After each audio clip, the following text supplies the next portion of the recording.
Olá pessoal, tudo bem com vocês? Hoje nós vamos iniciar a nossa videoaula de número 10, tá bom?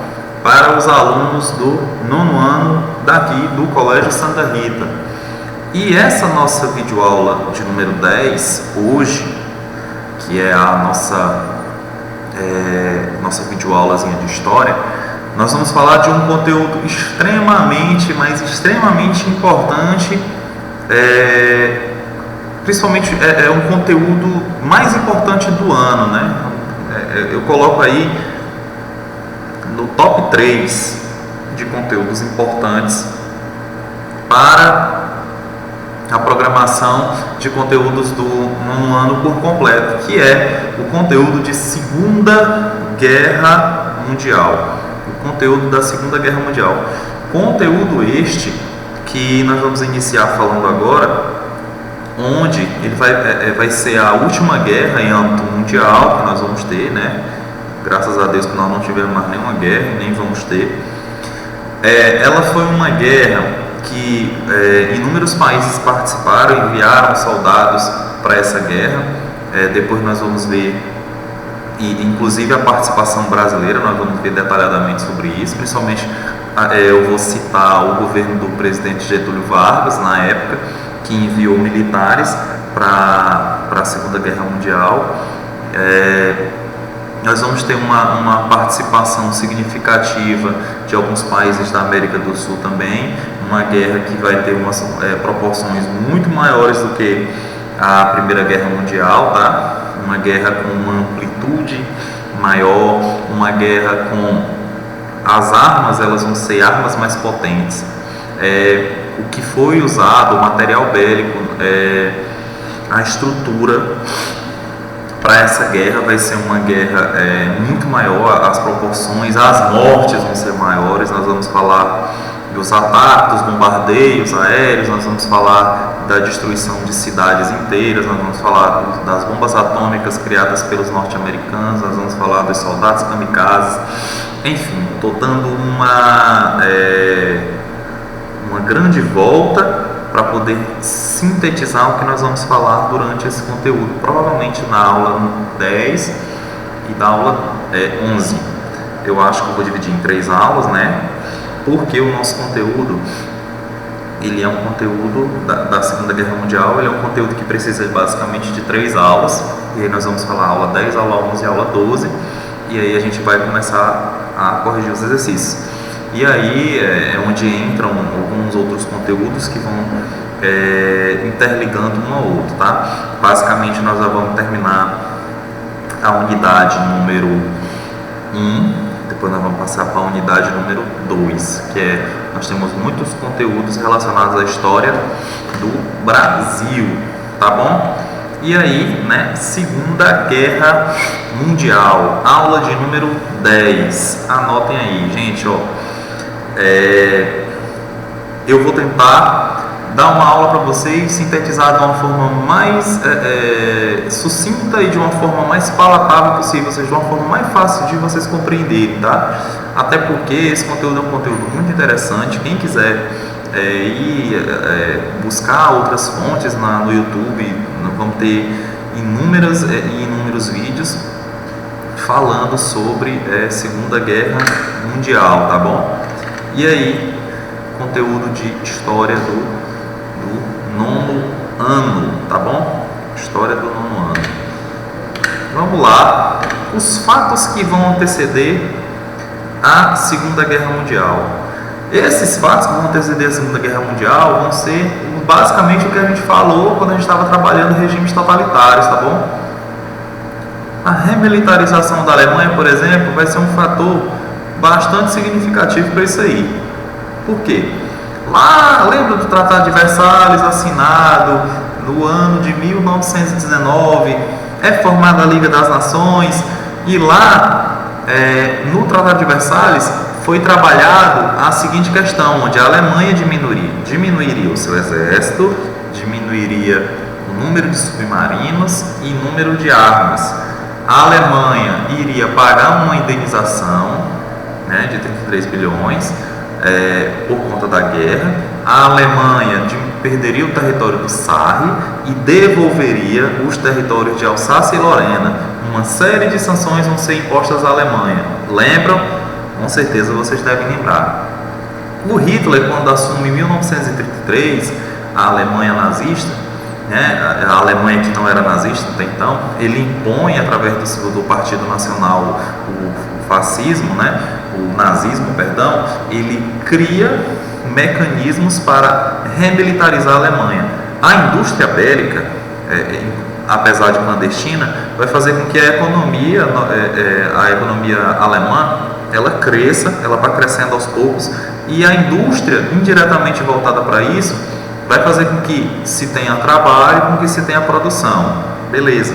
Porém, a gente acaba percebendo que a Alemanha aos poucos vai se militarizando, vai se remilitarizando aos poucos com essas teorias, com essas doutrinas implementadas por Adolf Hitler. Inclusive indústrias subterrâneas de armas vão ser construídas, indústrias subterrâneas não só de armas assim, mas de produtos químicos, investimentos. Nós vamos ter, inclusive eu citei para vocês na aula anterior sobre uma empresa chamada de Bayer, né, que é uma empresa que existe até hoje, criada no final do século XIX lá na Alemanha, por Friedrich Bayer. Essa empresa vai ser uma empresa que vai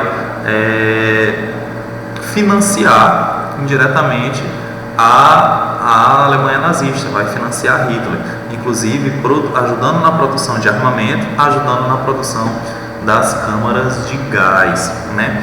Alguns tipos de produtos que vão ser até testados, vão usar os judeus como cobaias, enfim, tudo isso, essa remilitarização vai ser um fato que vai levar a Alemanha a dar o primeiro passo à guerra. E outras situações, como a crença de Hitler na questão da teoria do espaço vital, que a Alemanha ia ter que reconquistar territórios que foram tomados, que a Alemanha perdeu, inclusive anexa a Áustria, anexa a Tchecoslováquia, invade a Suécia, invade a Holanda, invade a Dinamarca e depois invade a Polônia, invade o corredor polonês. Tudo isso são situações que vão anteceder a guerra, problemas que Hitler vai ter com a França, uma rivalidade eterna que a Alemanha vai ter com a França, a vontade da Alemanha de reconquistar o seu espaço dentro da Europa, e crises entre a Alemanha e a Inglaterra vão acontecer demais, porque a Alemanha estava interessada no corredor polonês para passar seus produtos por aquele corredor, que fazia uma ligação direta com a Europa Oriental, e a Inglaterra estava interessada naquele local, a Inglaterra que mantinha um domínio para aquele local, e aí a Alemanha invade o corredor polonês. Então, essa série de fatores vão fazer com que a guerra acabe explodindo. A gente inclusive vai ver que Inglaterra e França vão ser países que vão lutar até o fim para que a guerra não acontecesse. Mas Hitler, ele faz de tudo, ele fez tudo ao contrário, ele fez justamente com que a guerra acontecesse. Ele estava querendo que isso realmente acontecesse, ele queria mostrar o seu poder, ele queria mostrar o seu domínio bélico, mostrar a sua superioridade ao mundo. O problema foi que no meio do caminho do Hitler tinha um país chamado União Soviética, os comunistas, né? Os comunistas, porque ele tinha tanto ódio, né? A gente vai ver isso aí detalhadamente, tá bom? A ascensão dos regimes totalitários, como eu já falei para vocês, a adoção de políticas imperialistas, principalmente adotadas por Hitler e Mussolini, que tinham ideias expansionistas, né? Expandir, expandir, expandir. Não importa por onde eles vão passar, não importa que país eles vão dominar. Eles querem expandir os seus domínios. Remilitarização da Alemanha foi uma das coisas que eu mais falei para vocês, tá? O expansionismo italiano e alemão juntou as ideias macabras de duas pessoas, Hitler e Mussolini, e aí o pacote foi fechado por completo, tá? O Hitler, ele colocou na cabeça do povo alemão de que o povo alemão ele tinha que se levantar novamente contra países que fizeram com que a Alemanha fosse lá para baixo, né? Ele botou na cabeça das pessoas que a Inglaterra e a França humilharam a Alemanha lá no Tratado de Versalhes e que eles teriam que se reconstruir, eles tinham que se reinventar, ressurgir das cinzas depois do que aconteceu no Tratado de Versalhes. Mas todo mundo sabe, né, que a ideia de Hitler era uma ideia totalmente oposta, uma ideia totalmente diferente. Ele queria mostrar a sua superioridade bélica, militar, econômica perante o mundo inteiro, tá? Nós vamos passo a passo. O imperialismo japonês, dentro do contexto do Japão, o Japão saiu da Primeira Guerra Mundial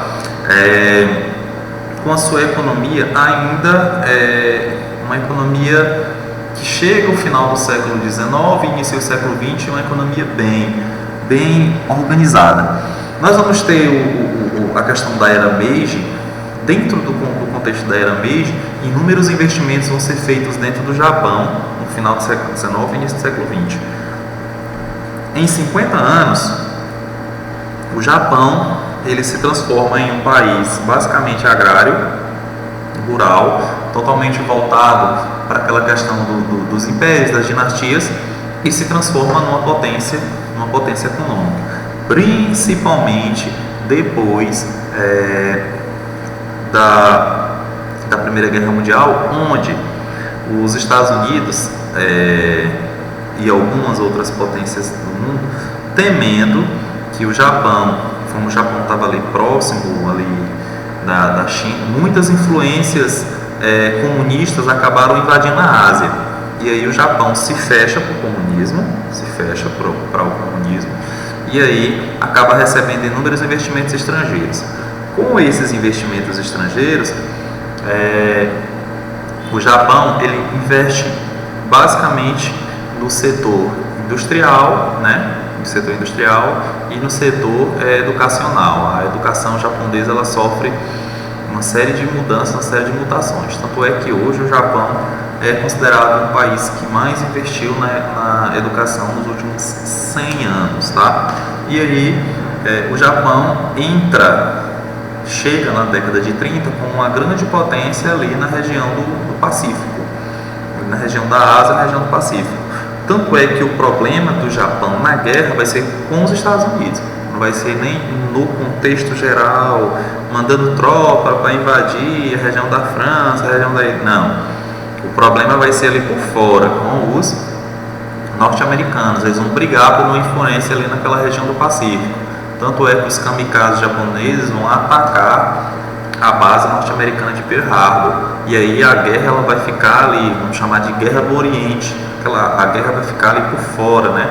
Os Estados Unidos vai mandar tropas para a região ali da França, vai tentar ajudar a Inglaterra, mas a guerra mesmo em si, a confusão maior vai ficar ali por fora, ali na região do Pacífico, tá? E aí o Japão, no início do século XX, mais ou menos na década de 1920, ele estava interessado na região da Manchúria porque o Japão ele era um país que não tinha como produzir, né, as suas riquezas, né, um país limitado geograficamente. E aí o Japão sim ocupou a China, né, a região da Manchúria, porque estava interessado em ferro e interessado em petróleo. E aí, né, conseguiu anexar, e depois daquela guerra que teve com a Rússia, né, que a gente viu quando a gente falou sobre a Revolução Russa, o Japão consegue ocupar e dar um início de uma industrialização, pegando as riquezas que tinha na Manchúria e levando para lá, tá? A Itália, nós vamos ter a Itália do nosso querido amigo Mussolini. A Itália invadiu a Etiópia, né, começando a guerra ítalo-etíope, aproveitando-se o que tinha na Etiópia de interessante, recursos minerais recursos naturais, no caso, minerais gigantescos, né? A Itália, com a sua ideia expansionista, ela acaba, né, invadindo algumas possessões na África, e aí essas possessões acabavam fornecendo matéria-prima para países, principalmente como a França não, a Alemanha e a Itália. A ideia no geral era essa.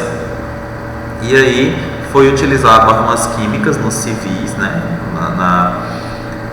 O primeiro uso de armas químicas foi datado na Primeira Guerra Mundial, mas em civis nós vamos ter esses casos na Segunda Guerra Mundial.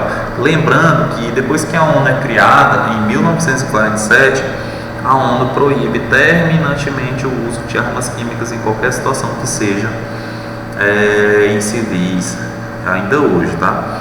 Inclusive o governo da Síria é acusado, né, pelas Nações Unidas por conta de utilizar de vez em quando armas químicas em civis por conta da briga lá com o Estado Islâmico, que também se aconteceu lá no final do ano, tá? E aí a criação do Império Etíope com o nosso querido Vítor Emanuel III, que era o rei da Itália. E aí o Mussolini era o primeiro-ministro italiano, que teve o seu poder aumentado significativamente depois do Tratado de Latrão, e principalmente onde o rei, com medo de uma deturpação social, ele entrega o poder nas mãos do Mussolini, como a gente já falou nas nossas aulas anteriores sobre regimes totalitários. A Alemanha mostra as garras. O Hitler arma o exército desrespeitando o Tratado de Versalhes. Ele militariza a região da Renânia, no sul da Alemanha.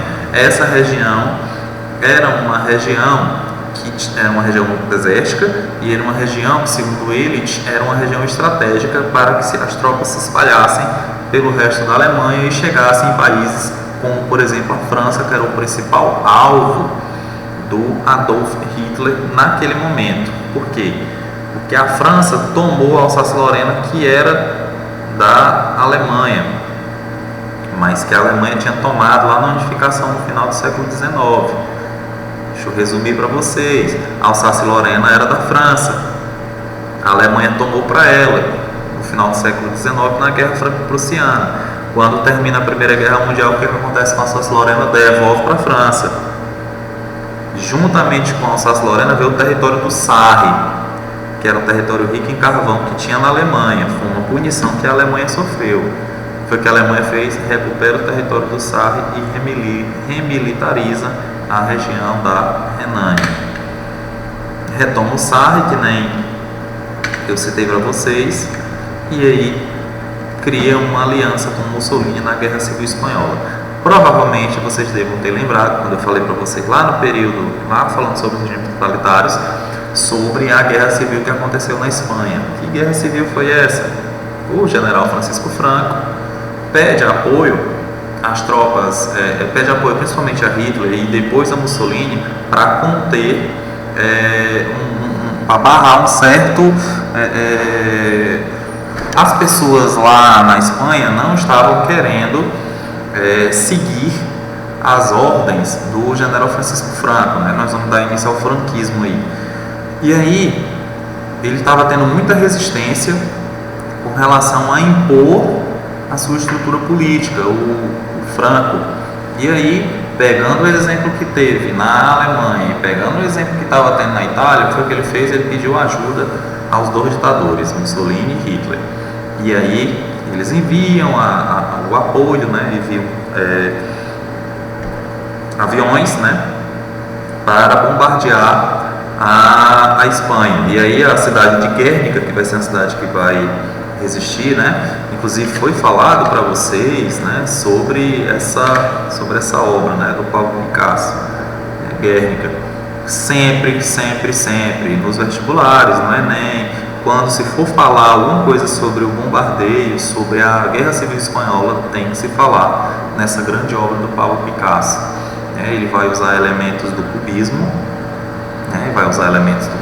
aí, né, nessa obra, onde muitas pessoas acabam morrendo nesse bombardeio aéreo. Aí tem a figura do touro, né, que o touro vai representar um dos grandes esportes, né, era tido como esporte, está enraizado dentro da cultura espanhola até hoje, que são as touradas, né, a questão de ter o bombardeio ter sido à noite, onde tem a lâmpada ali, espada, enfim. O Pablo Picasso, esse pintor espanhol, que ficou famosíssimo mundialmente, ele vai pintar essa obra, e essa obra vai ficar bastante famosa mundo afora, tá? E aí, esses atentados, eles foram acontecendo, né, paulatinamente. Portugal também vai aderir a esse tipo de movimento, que os regimes totalitários vão se expandir além de Espanha, além de França, além de Alemanha, Itália, vão para a Espanha e vão para Portugal. Portugal, nós temos a figura do nosso querido amigo Salazar, tá? E aí, na próxima aula, tá, nós vamos falar sobre o contexto que vai levar esses países a entrarem em guerra, tá? Nós vamos falar basicamente do porquê que eles se confrontaram ideologicamente, e depois eles vão passar por campo de batalha. E aí sim nós vamos aprofundar mais um conteúdo, tá bom? Espero que tenham gostado, tá bom? Fiquem com Deus, fiquem em casa também, tá? Daqui a pouco a gente tá todo mundo de novo em sala de aula, curtindo as nossas aulas como antigamente, como antes, tá? Um abraço e até mais.